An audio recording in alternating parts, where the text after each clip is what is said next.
Hey everybody, welcome back to the Canada Day Crazy Cryptid Kaiju Kitbash conversion.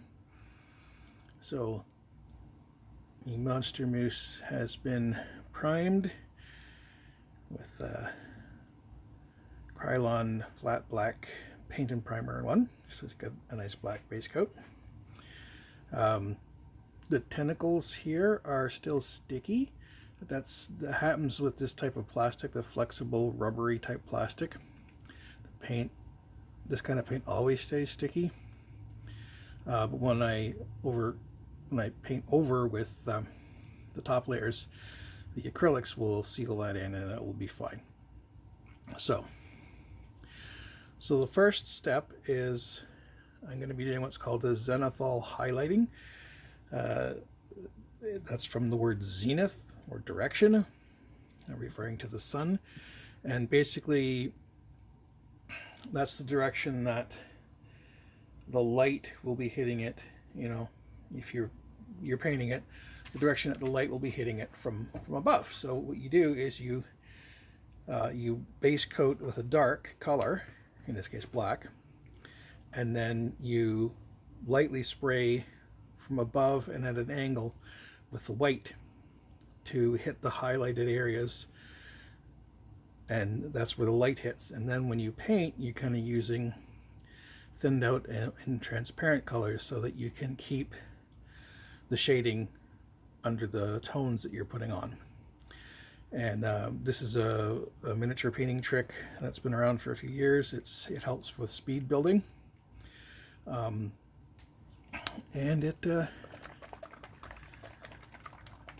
I'm gonna play around with it. I've never really done it fully successfully yet. I started a bunch of miniatures, but that's as far as I got, is, you know, prime them and then zenithal highlight, and that's as far as I got, because you know how it is.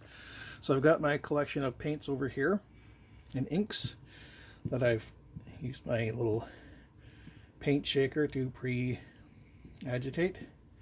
So I'm using a mix of acrylic inks and miniature paints, and for the zenithal, I'm going to be using the Tester's airbrush paint, just white. And then Reaper colors, I've got Graveyard Bone, Dark Tone, which is the shade, Fresh Blood, Transparent Red, Clotted Blood, Brains Pink, and Witchcraft Purple. These are all Army Painter and Reaper paints. So those are for miniature painting.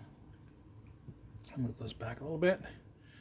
Still got my silicone mat down to help catch the overspray. Here's my little compressor.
brush.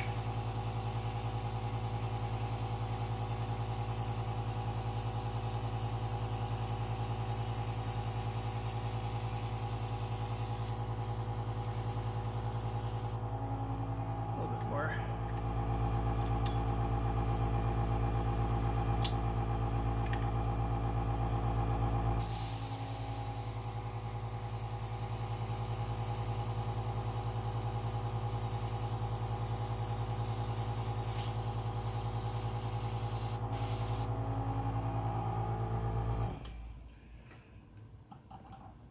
Alright, so now I will let that dry before I put on the next color.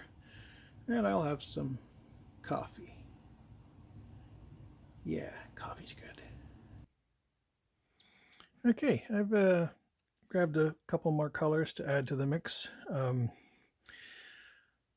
Some good old-fashioned black, which mostly I needed to touch up some spot where the primer had come off. I guess it had stuck to the cardboard this was sitting on out in the garage. Some moldy skin and some ghoul skin.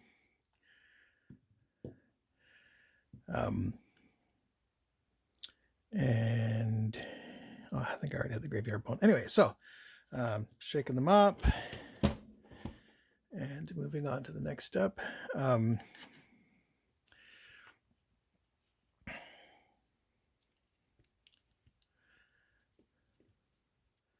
So I'm going to start with painting the fur, the original fur of the moose. So his body and legs are two different tones. Normally, the body is a darker tone, and then the legs are lighter. So I'm going to start with transparent burnt umber for the fur, and then transparent raw sienna for the lighter sections on the calves and the antlers. We'll probably use burnt sienna as like a gradient for shading, and we'll go from there.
Sorry if I keep moving it out of frame.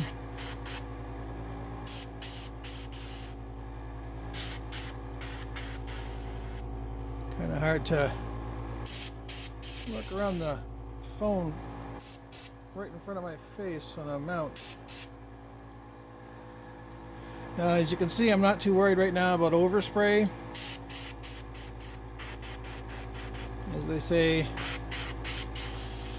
fix it all in post. In other words, when I move on to other colors and then highlighting and dry brushing, it'll clean everything up.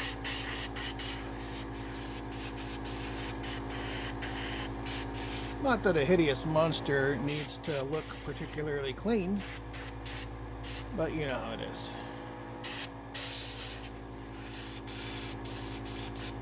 Almost forgot his wee little ears hiding up here.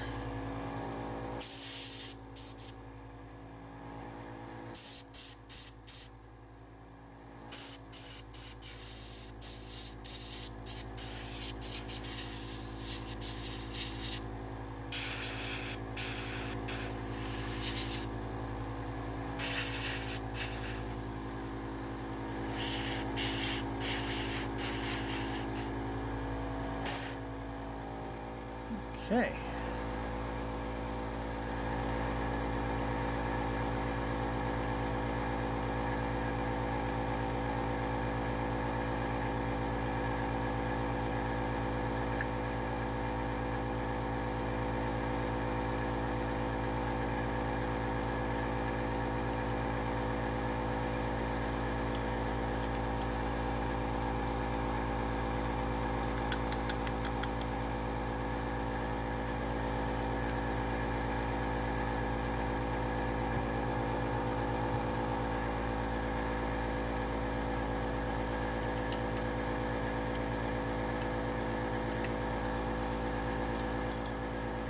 A little bit of water through it.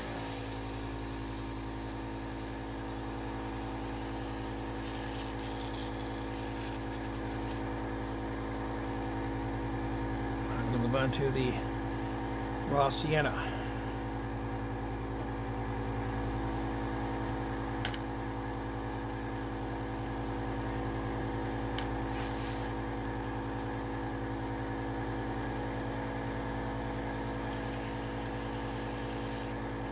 Pressure down a little bit.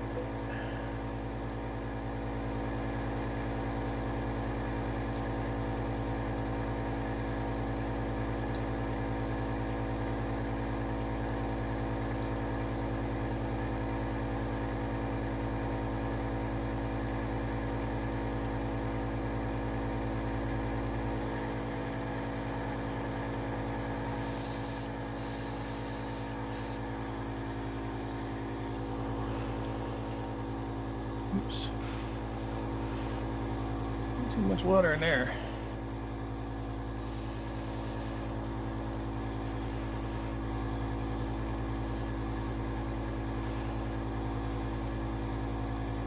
Shit.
Still just pooling and running off, so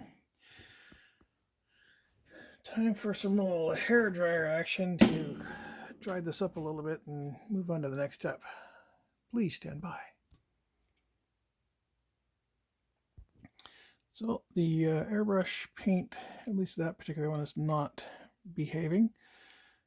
So I'm just switching over to craft paint. I'm using a honey brown, and I'm doing a quick dry brush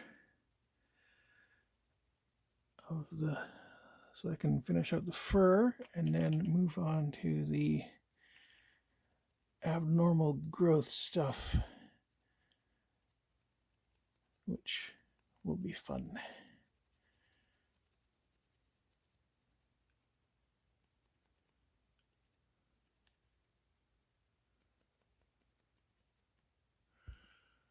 Okay, be back in a minute. Okay, so I've dry brushed the legs and fur, and now I'm moving on to the bones. I'm using the graveyard bone from Reaper Bones.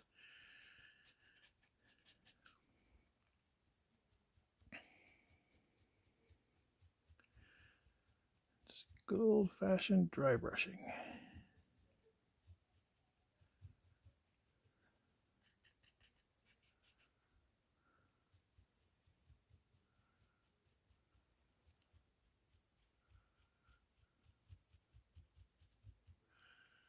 I'll pause it here and I'll show you when it's done.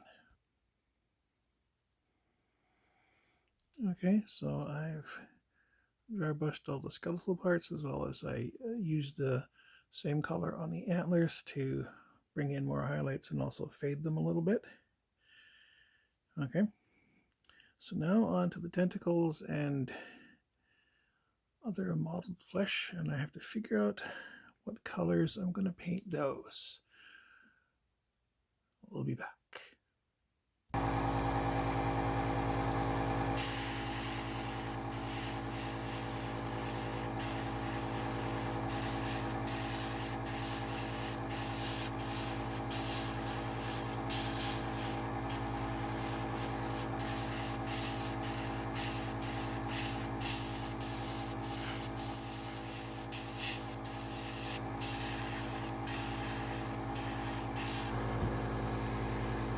Okay, I'm going to pause while I continue. Okay, so I've painted tentacles and other stuff with the clotted red. And now I'm going to put on a flesh wash to deepen and bring out the details. And basically put a wash on the whole thing and then finish it up with some dry brushing and highlights. Okay, please stand by. Okay, so I've put a wash on him of the flesh tone plus transparent ink of the burnt umber, and it looks like it's, you know, pretty much eradicated everything I've done so far, but it really hasn't. It's under there, but I'm gonna bring it back out again. I missed a spot with a wash. Hang on. Okie dokie, so the paint job is complete, and now all that's left to do is give him a clear coat. I'm going to give him a matte clear coat, and then I'm going to use the airbrush to put some gloss on the spots that I want glossy. So it'll look like drippings with goo and blood and ickiness. So yeah.